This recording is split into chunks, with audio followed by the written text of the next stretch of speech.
Hey everyone. Historical archaeology at the Hacienda San Pedro in northeast Merida, Yucatan provides opportunities to examine the lifeways of the Hacienda workers called peones in the late 19th and early 20th century. Our goal in this paper is to present information about material culture recovered from the first field season at the Hacienda San Pedro, an interdisciplinary research project developed by faculty and students in archaeology at the Facultad de Ciencias Antropológicas of the University Autonomous of Yucatan. Discard patterns of a variety of metal, bone, glass, and ceramic artifacts within the domestic compounds of the Hacienda's workers has been provided information about different activities, economic issues, food waste, and disposal patterns from these historic households. Also, this evidence of daily life that we recovered from San Pedro suggests that Hacienda workers subverted the oppressive and highly controlled living conditions of dead peonage in the early 20th century. Our hypothesis is that they developed diverse subsistence strategies based principally in intensified household production, the provisioning of their households within natural resources drawn from hunting in the monte, plantation fields, and in the milpas or cornfields, and the consumption of the diverse market products. The research setting. The Hacienda San Pedro is located in the northeastern part of the peripheral highway ring outside of the city of Merida, Yucatan. Plans for construction of a new suburb near Cholul will damage and destroy the archaeological, historical, and natural remains in the area. And consequently, we were invited by the Instituto Nacional de Antropología and Historia to collaborate in the survey of the historical settlement of an Enequén plantation situated 2 kilometers away from our faculty campus. Enequén cultivation became the principal economic industry in Yucatan during the late 19th and early 20th century, and the plant became Yucatan's green gold. The peak of occupation of the Hacienda San Pedro was the first half of the 20th century. Our questions focus on what material remains tell us about peones' daily life, their labor and subsistence strategies during the development of this hacienda state. San Pedro's settlement is similar to other haciendas in Yucatan. It consists in a central arrangement of buildings called the casco, which includes the main house or casa principal, the machinery house or casa de máquinas, a guest house, casa de huéspedes, and administration and storage buildings, and the chapel. The rest of the hacienda included at least 30 house lots or solares that contain ruins of rubble masonry and bajareque houses, an orchard, a possible lime kiln, pigsties and other animal pens, cattle corrals, hydraulic facilities, planteles or plantation fields, and the remains of tranvía tracks, like these ones that you can see here, that connects other haciendas in the area. During our first field season, we decided a research strategy that allowed us to investigate and recover the remains of daily life practices within the household of peasant workers from the hacienda during the Porfiriato era, a period of Mexican history corresponding to the dictatorship of Porfirio Díaz during 1876 to 1910. First, we identified and recorded archaeological features and standing architecture in the settlement area. We updated an existing map to describe the spatial layout and size of the Hacienda San Pedro. Second, we select 2 house lots, Solar 1 and Solar 15, for more intensive archaeological data recovery. In these domestic spaces, we conducted controlled surface collections of the whole area of both house lots. Also, we map and record with photos and drawings structures and features to determine variations in the spatial dispositions and characteristics of auxiliary structures within the solares of Maya households. We excavated the domestic architecture of 2 selected solares, 2 houses and a kitchen, during the last months of 209. To recover the material information from the superimposed floors about food habits, activities, and use of domestic space by the hacienda workers. Also, we taste the house lot model that manifests that residential units are composed by dwellings surrounded by patio and garden areas in our hacienda solares. We excavated 7 2 per 2 meters test pits in Solares 1 and 15 to examine the positional patterns in the structural core, patio, and garden areas. Finally, we collected a systematic sample of soil sediments for chemical and paleobotanical analysis. The soil samples were brought to the Facultad de Ciencias Antropológicas Archaeology's laboratory for analysis of phosphates, pH, colorimetric, and carbonate chemical tests. Finally, a paleobotanical study complements our field methodology. We excavated test pits in circular enclosures called arriates, using Yucatan to improve soil quality and humidity for trees and seedings in orchards and household gardens. We collected soil samples from 10 arriates and fully excavated one in the garden area of Solar 15. In addition to our archaeological research, we collected documentary information about lifeways and material conditions on the Hacienda San Pedro in the Archivo General del Estado de Yucatán. We found an appraisal and some proceedings and disputes between different owners from the end of the 19th century. The appraisal, dating from 1989, contained a detailed descriptions of material conditions, architecture, furniture, and machinery of the Hacienda estate. It also described the orchard, the central corrals, the length of the plantation fields, and the decoupled system of transportation. Yet the document provides no information about the workers. We also developed an ethnographic and oral history project to document historical memory about the landscape and quotidian life from Hacienda San Pedro's former inhabitants who now live in the town of Cholul. The activities consisted in audio and videotape interviews with former residents and a visit to the Hacienda to talk in the field about the different activities areas and the lifeways of the workers before San Pedro was abandoned. The study of archaeological materials. The material culture recovered from surface collections and excavations included lithic ground stone, ceramic, glass, metal, plastic, botanical, and faunal remains that reflect different activities and subsistence practice within the households. Ceramic materials recovered from workers' house lots include three wares: a local ceramic produced from 1550 to 18 AD, a lead-glazed earthenware that ranged chronologically since the 16th century to the present, and a small amount of refined earthenware, represented by food service vessels that date to the beginning of the 20th century. Other ceramic objects include tiles used in construction and for decoration. We identified two makers' marks. One is Antoine Sacoma from La Plata factory in San André. The other is Richard Carban from San André, both in the Marseille region of France. Other ceramic objects include at least two different types of fire bricks, supposedly used for a lime kiln situated near the casco. They were imported to Hacienda San Pedro from Compañía Industrial de Zacatecas in Mexico and the factory Vitrifies and Fire Brick Company from San Luis, Missouri. The grindstone lithic artifacts still in use at the Hacienda are similar to those used in the pre-Hispanic era. Limestone manos and metates for grinding corn.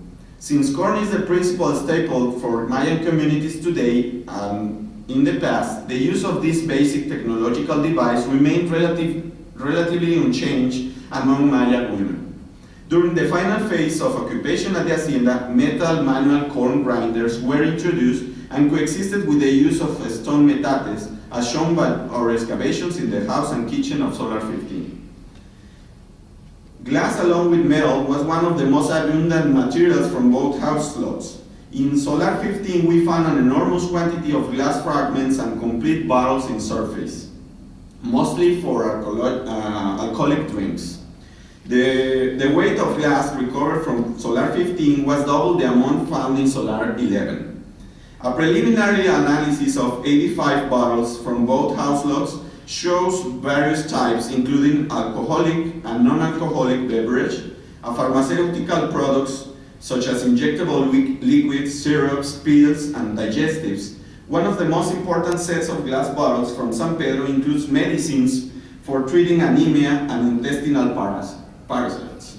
Other types consist of cream jars, perfumes, and personal products. Also, there are few glass objects used in religious practices and for the kitchen. Within less than 50% of this material was made with mold-blown techniques. The rest of the glass containers were machine-made, using a process common in Mexico since the beginning of the 20th century. Within this technological improvement, we have evidence of an nascent Yucatec industry of consumer products, principally sodas, beer, cosmetics, and pharmaceuticals, whose glass containers were manufactured by Vidriera Monterrey in the city of Monterrey, Mexico since the beginning of the 20th century. We also suspect that the high numbers of complete bottles in good shape, mostly for wine and liquor, in Solar 15 correspond to a pattern of glass reuse related to local production of aguardiente, a cheap rum, or anise liquor, as an informant told us. The metal. We collected a great variety of agricultural tools like coas, files for sharpening metal tools, and machetes used to clean the forest.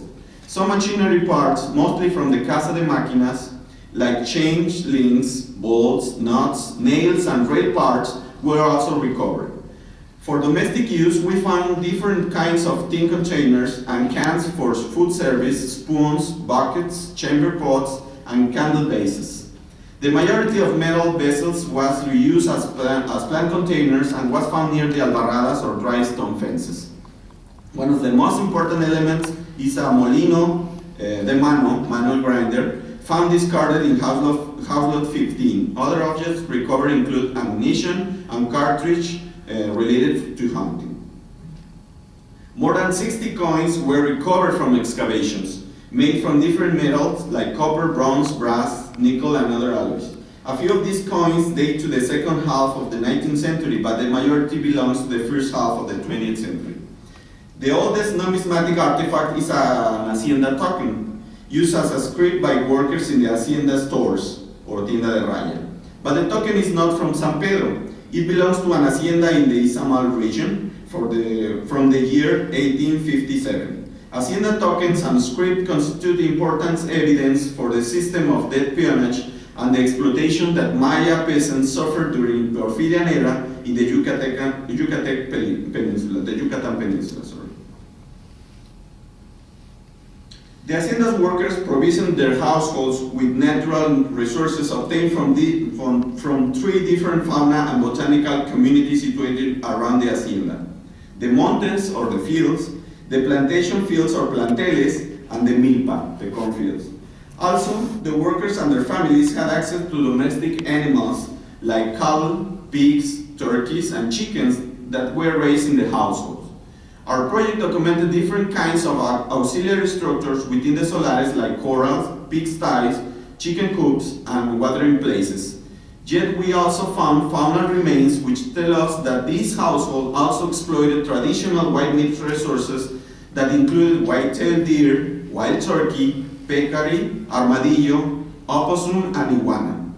The oceological evidence of some fish species and the presence of seashells suggests that the use of marine resources. Hacienda San Pedro is only 30 kilometers from the north coast of Yucatan, but we don't know if the household were involved in the procurement of seafoods or if resources were purchased in the marketplace.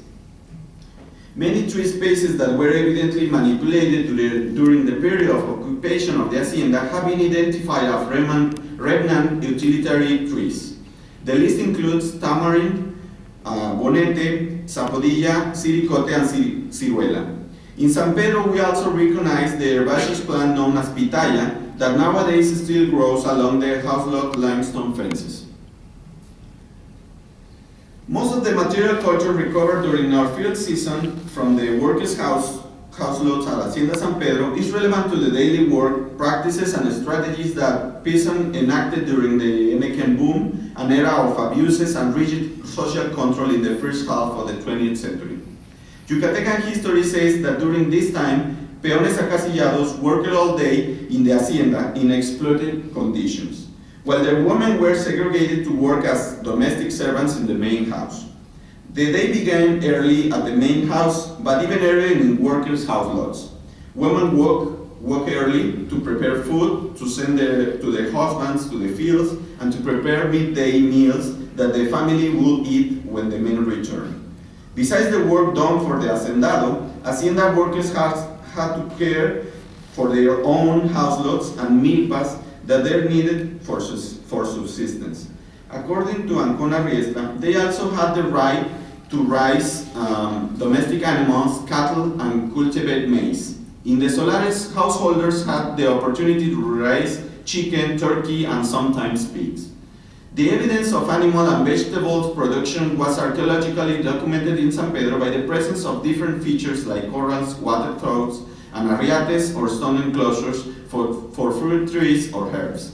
Production activities in the last years of occupation is evident in the remnant edible plants and botanical evidence recorded by Zimmerman, and from glass and metal containers and tool-like axes, machetes, and coas, which suggest a range of agricultural and horticultural practice were performed within the house lots. The preparation, storage, and consumption of food is evident through different objects that in San Pedro included principally the manos and metates, the metal grinder fragments, the herds, bones, and consumed animals, and the fragments of different vessels, and even some table utensils. It is important to say that preliminary chemical tests corroborate the idea of the different areas of food preparation and consumption within the house and kitchen, and also in patio areas of Solar 15, with the evidence of high phosphate concentrations in food waste disposal zones. We also recovered material evidence of scavenging, reuse of Hacienda machinery and building parts exemplified by different metal pieces, parts of the truck system, imported glass bottles, and the construction materials like the tiles and the bricks taken from the casco in the final phase of the Hacienda occupation.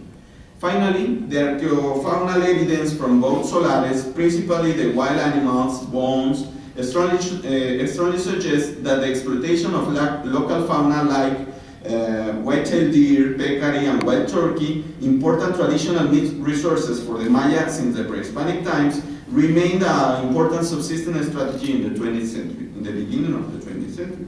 Although history tells us that the workers were confined to the Hacienda settlement, our evidence contradicts this interpretation. Supposedly, access to the monte areas in the northeastern part of Merida in the beginning of the 20th century were very restricted because they were lots of haciendas competing for more plantation fields. Maya communities also compete for acclaim these territories. Yet, we have evidence that the workers from Hacienda San Pedro have the capacities to subvert the highly controlled conditions of living in the Hacienda state under conditions of slavery. Our idea is that they develop diverse subsistence strategies based principally in the intensified household production. They improve household horticulture and gardening by transplanting wild botanical species in the house lot, and they provision their households with natural resources drawn from their hunting in the monte, plantation fields, and the milpas. Thus, the management of the house lot constitutes the principal archaeological evidence of these household strategies implemented by workers and their families. As we have shown, they cultivated a variety of staples, orchards, and fruit trees, raised domestic animals, built hydraulic facilities and other auxiliary structures in the house lots. It is in those spaces where material culture offers a glimpse of daily life, in activities such as house construction, food preparations, and service, consumption, ritual practice, craft production, and other activities performed by men, women, and children that inhabited San Pedro at the beginning of the 20th century. Thank you.